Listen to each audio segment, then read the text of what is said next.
একটা ভয়ানক তথ্য বলে যাচ্ছে, ভয়ানক তথ্য। মিডিয়া দেখো, তোমরা মিডিয়া দেখো।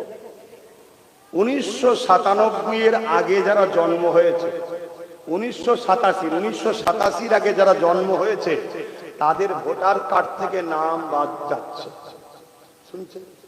ওই যে নাগরিকত্ব এনআরসি শুরু হয়ে গেছে, শুনছেন?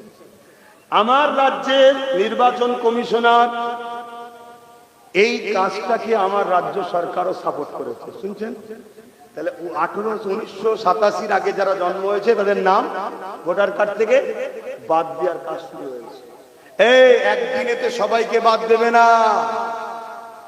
3 কোটি কি 3.5 কোটি আছো, আর পুরো দেশ মিলিয়ে হয়তো 40 কোটি আছো, প্রথম বছরে হয়তো 4 কোটি বাদ দেবে।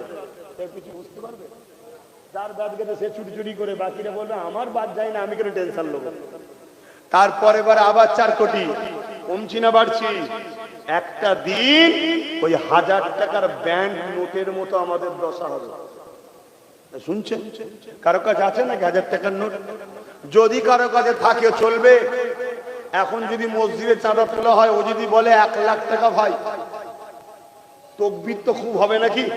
কিন্তু খুলে দেখছি, আরে কার কচি দে না বাবা, একটু দে না, আরে দে, ওকে পার করে দে, বেগুনা ছেলে দে বাবা, আস্তে আস্তে যাও, কারেন্টের পোস্টার থেকে যাও।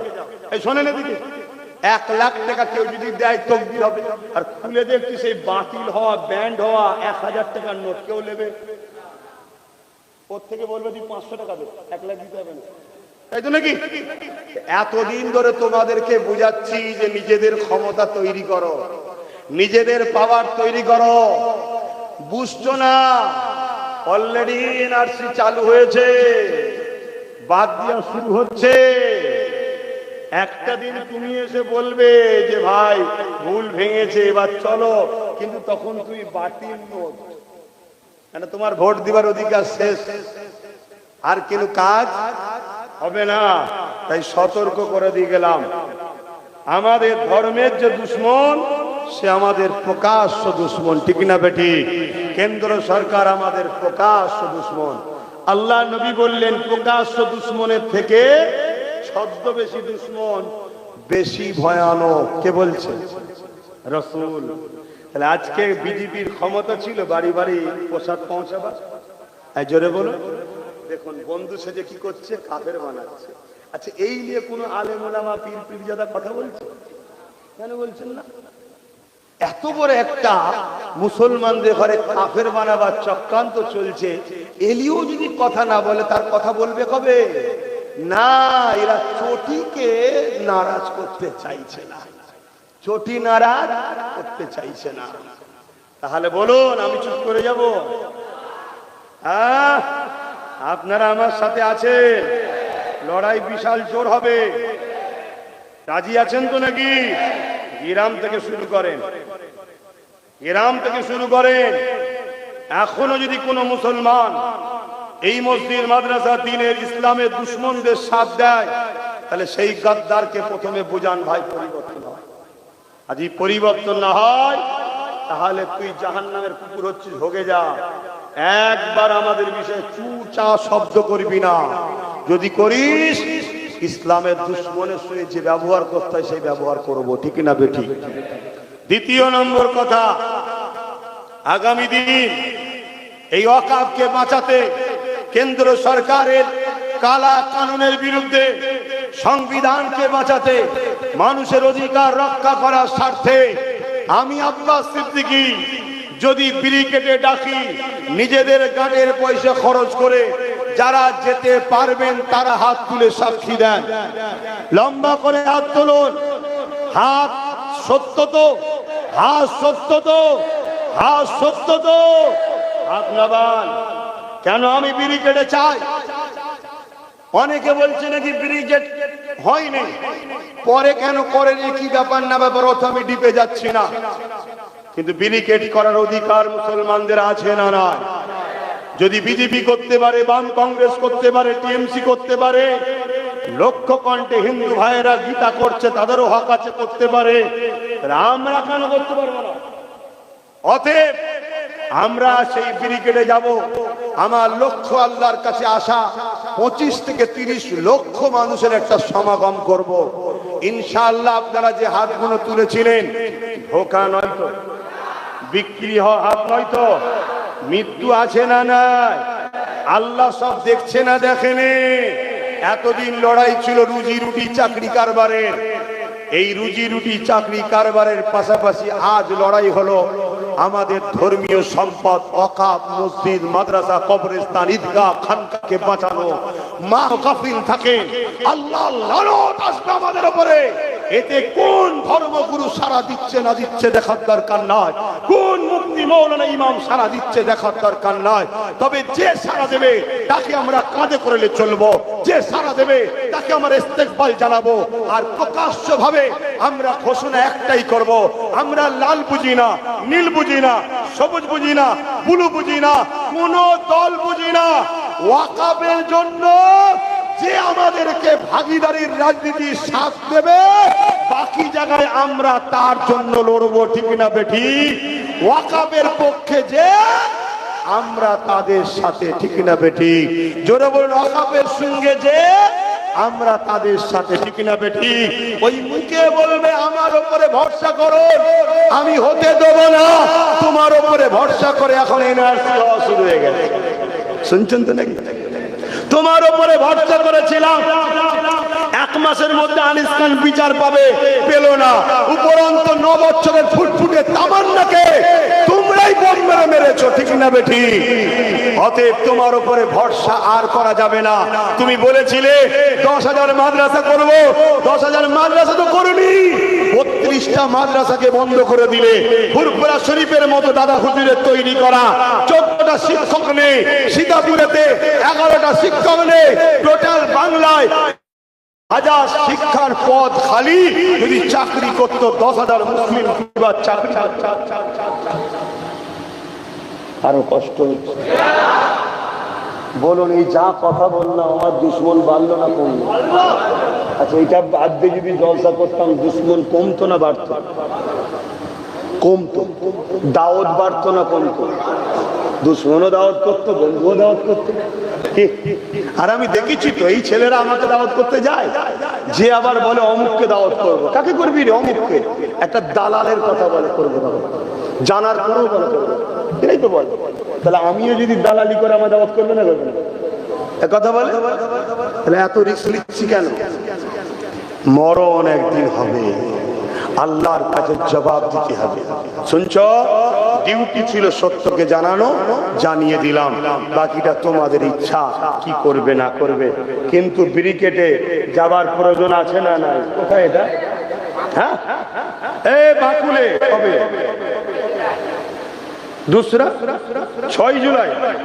ও 6 জুলাই বাকুল শরীফ মাজারের পার্শ্ববর্তী ময়দানে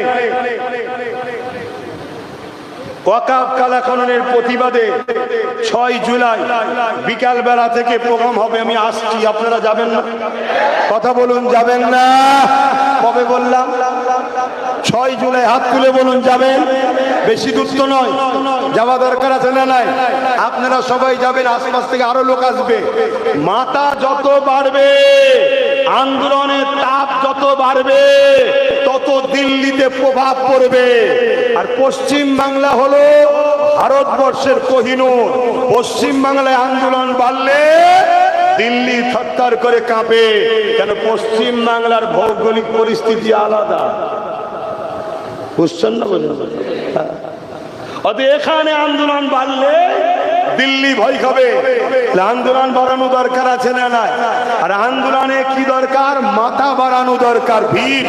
ভিড় যত বাড়বে তত দিল্লি কাঁপবে। মাথা রাখবেন, এই কাছাকাছি প্রোগ্রামগুলো ম্যানেজ করবেন, আর শত শেষ সব জায়গায় করে প্রচার টোচার করে আমি ব্রিগেডে যাব পশ্চিম বাংলার রাজধানী কলিকাতায়। আপনারাও আশা করছি আরো একবার সাক্ষী দেন, যাবেন তো? ধোকা দেবেন না তো ভাইকে। আমি আল্লাহর ঘরের জন্য লড়ছি, মসজিদের জন্য লড়ছি, মাদ্রাসার জন্য লড়ছি, ঈদগাহর জন্য লড়ছি, আমার আপনার মা বোন বেটিদেরকে পোড়ানোর হাত থেকে বাঁচাবার জন্য লড়ছি, আরে ইনসাফের জন্য লড়ছি। তোমার বাচ্চারা চাকরি পাবে না, আর পড়াশোনাও করতে পারবে না, কেন ওবিসি কোটাকে বড় প্ল্যান করে বন্ধ করে দেওয়া হয়েছে, জানো না? জানো না? ও বিষয়ে আলোচনা পরে হবে, এখনই ওটা জলসাজার করছি না, কেন ওটা ধর্মের ব্যাপার নয় তো।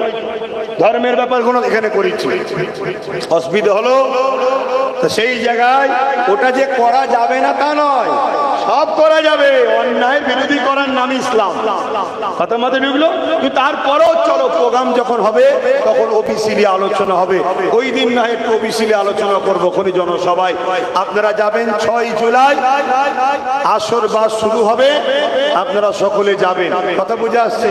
আর মেঘলা মেঘলা যদি থাকে তাহলে 3টেতেই হাজির হয়ে যাবেন, বেশি দেরি করবো না, সন্ধ্যার আগে ছেড়ে দেবো। আমি কিন্তু চলে আসবো, 3টে থেকেই প্রোগ্রাম শুরু হবে, আমি চলে আসবো 3টে সাড়ে 3টেই চলে আসবো। আরে একটা দিন নাই, 2-3 ঘন্টা যাবে, অসুবিধা আছে? আরে আপনারা জানেন না ইউসুফ ইব্রাহিম, আপনাদের টাইম কিন্তু অনেকক্ষণ শেষ হয়ে গেছে, 10টা বন্ধ করার কথা। কোথায় গেল শাহাবুদ্দিন? কটা বাজছে না? 11টা। আমি করছি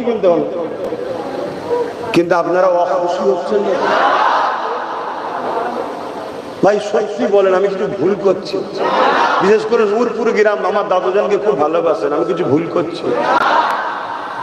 একটু সাবধান হন। আমি একটা উদাহরণ প্রায় দিয়ে আজকে একটু দিচ্ছি। কুরবানির পশু জবাই হয় দেখেছেন? হ্যাঁ, কুরবানির পশু বাঁধে একজন লোক আর জবাই করে অন্যজন, ঠিক তো নাকি? জবাই করে মলি সাহেব আর বাঁধে অন্যজন, তাই তো নাকি? বলবো, অসুবিধা নেই তো? তা রাজ্য সরকার আমাদেরকে কুরবানির পশুর মতো বাঁধছে, আর মলি সাহেব এখন দিল্লিতে আছে, ও এসে জবাই করবে। হাসুনি, আমাদের হাসি পেচ্ছে, এটা বাস্তব। এ আমাদেরকে ঘুমটা দিয়ে বোকা বানাচ্ছে। কেন বলো তো? পশ্চিম বাংলায় 40% মুসলমান, এখানে ডাইরেক্ট মুসলিম বিদ্বেষী করলেই মুসলমান যদি লাভ মেরে একটা মহাজোটের দিকে চলে যায় তাহলে পড়ে যাবে না? পড়ে যাবে না? রাজ্য সরকার মুসলিম দরদির নামে আস্তে আস্তে বিজেপিকে বাংলায় চাষ করছে। এত বিজেপি ছিল বাংলায়, চাষ হচ্ছে না, হয়নি? হ্যাঁ, চাষ করে শক্তিশালী করছে। সময় যেই হবে বাঁধা হয়ে যাবো আমরা, মলি সাহেব এসে জবাই করবে। অতএব আসবে তো বটেই, আসার আগে নিজেরা শক্তিশালী হও। একটা আল্লাহ দিয়েছে, একটাই যদি এরা দুজনই খেপাখেপি টাইপের হয়ে যায়, তাহলে ওর সাথে যদি 2টা 40 থাকতো কি হতো বলেন তো? কথা বলে আজকে সুপ্রিম কোর্টে কেউ কেস করে চকামিয়ে তোমার বলুন করেছে, রাজ্য সরকার করেছে, কিন্তু নওশাদ করেছে। কিন্তু ওর সাথে আরো 40টা থাকতো, 40টা কেস বাড়তো না কমতো? এমএলএ এর কেসের গুরুত্ব আছে না? না, এগুলো মাথায় রাখো, নিজেদের একটু হলেও হাতে পাওয়ার রাখো, খালি হাতে ঘুরুনি, খুব সাবধান হও। তো যাক, আল্লাহ আমাদেরকে বুঝার তৌফিক দিক। মনে রাখবে, মাদ্রাসার মিড ডে মিল দিচ্ছে না, অথচ রাস্তার কুকুর খাই খাক বলছে। কতটা ঘৃণা করে, অথচ আমাদের ট্যাক্সে চলে। এই যে দীঘায় যে মন্দির করেছে, কাদের ট্যাক্সে? পশ্চিমবাংলার নাগরিকের ট্যাক্সে। তাতে আমাদেরও ট্যাক্স আছে না? না, আমাদের ট্যাক্সে তৈরি করে দিল। দেখো, যেটা সংবিধান বিরোধী। এই ভাষাটাকে নিয়ে আমাকে যেন হিন্দু বিরোধী ভাববেন না। না, হিন্দু ধর্মের মন্দির পোশাক ওটা হিন্দু ধর্মগুরুদের কাজ। মসজিদ, মাদ্রাসা, ঈদগাহ, জলসা, তাবারুক এটা মুসলিম ধর্মগুরুদের কাজ। শাসকের কাজ 4টে: শিক্ষা, স্বাস্থ্য, কর্মসংস্থান আর তার বাসস্থান। এই 4টে নাগরিককে দিতে হবে। তা না করে কোটি কোটি টাকা তছনছ করে ছড়াচ্ছে। আচ্ছা বলো তো, দীঘাটা মুসলিম হিন্দু সমস্ত ধর্মের লোকের বেড়াবার জায়গা ছিল, তাই তো নাকি? এখন ওই জায়গাটা কি হলো বলুন? এখন কি বেড়াবার জায়গা না ধর্মস্থান? তাহলে চিন্তা করো কি প্ল্যানটা চলছে, ভারতকে কোন দিকে নিয়ে যাচ্ছে, বুঝতে পারছো? যদি আজ না হেদায়েত হও, পরিবর্তন না হও, তোমার বাচ্চাগুলোর জন্য কাফন কমসে কম ঘরে একটা কিনে রেখো, কাফনটাও পাবে না। এটা মনে রেখে দিয়ে প্যালেস্তাইনের মানুষদেরকে শিক্ষা দাও। পলিথিন, কম্বল, ইটা সেটা জড়াচ্ছে, কাফনও নেই। ছোট্ট ছোট্ট বাচ্চাগুলো বেঁচে থাকার কোনো নিশ্চয়তা নেই। কিছুদিন আগে কালীগঞ্জে দেখলেন ছোট্ট একটা 9 বছরের বাচ্চা তামান্নাকে বোম ফেরে মেরে দিল টিএমসির লোকেরা, দেখলেন তো নাকি? ভাবুন পরিস্থিতি কোথায়। এরা শুধু মুসলমানকে মারছে, এদের টার্গেট মুসলমানদের খুন দরকার, আর মারছে কে? আর অন্য রাজ্যে মুসলমানকে মারছে কে? বিজেপি হিন্দু ঘরের ছেলেদেরকে দিয়ে। কথা মাথায় ঢুকছে না? ঢুকে নেই? তাহলে ভয়ঙ্কর খেলা চলছে পুরো দেশ জুড়ে আমাদেরকে শেষ করে। তাই একজন ধর্মগুরু হিসাবে আমার কি দায়িত্ব নয় আমার মসজিদের দুশ্মনদের ঘরে চিনানো? একটু সারা দেবে। মাদ্রাসা দুশ্মনদের ঘরে চিনানো, ঈদগাহ, খানকা, কবরস্থান, বড় দুশ্মন আর ছোট দুশ্মন চিনানো দরকার আছে না না? মুনাফিক চিনানো দরকার আছে না না? তাই একটু বললাম, আপনারা কি কষ্ট নিলেন? এরপরও যদি মনে হয় যে আব্বাস সিদ্দিকী খারাপ, কিয়ামতের দিন বোঝাপড়া হবে। এছাড়া আর কি বলতে পারি? আর কিছু বলার নেই। তো সংক্ষেপ করছি, ছেলেগুলো মুহররম উপলক্ষ করে তাবারুক কি প্যাকেট তাবারুকও করেছে আপনাদের জন্য। কি তাবারুক? বিরিয়ানি, আলু ভাতে, গোশত করতে পারিস না? যাক, তাবারুক তাই তো নাকি? হ্যাঁ, করেছে ছেলেরা মুহররম উপলক্ষ করে তাবারুক। আমাদেরও করা দরকার, তাই তো নাকি? তা আমরা সবাই এই তাবারুক ও মাহফিলের সঙ্গে একটু শরীক হয়ে যাই, তাহলেই আমাদের হয়ে যাবে। যার যা খুশি একটু শরীক হয়ে যান। ছেলেরা যাচ্ছে, হ্যাঁ লিজা, চাদর লিজা, যার যা এক খতম কালামুল্লাহ সেই তেলাওয়াত আছে। আরে বেশি করে লোক দিবি তো বাবা, এখানটা তো একজন ওঠেন না, একজনকে ওঠেন করে হাত বেরিয়ে যেতে দেন না, এর পরেই দেন না। হ্যাঁ দেবেন, সব তো ধর্ম নিজেদের, সব তো নিজেদের ব্যাপার। ভাই, প্রত্যেক দলের বক্তারা আসে, তাদের দলকে বাঁচাবার জন্য দলের দুশ্মনদের বিরুদ্ধে কথা বলে না? বলে না? কথা বলে। তাহলে আমি এসেছি আমার রাসূলের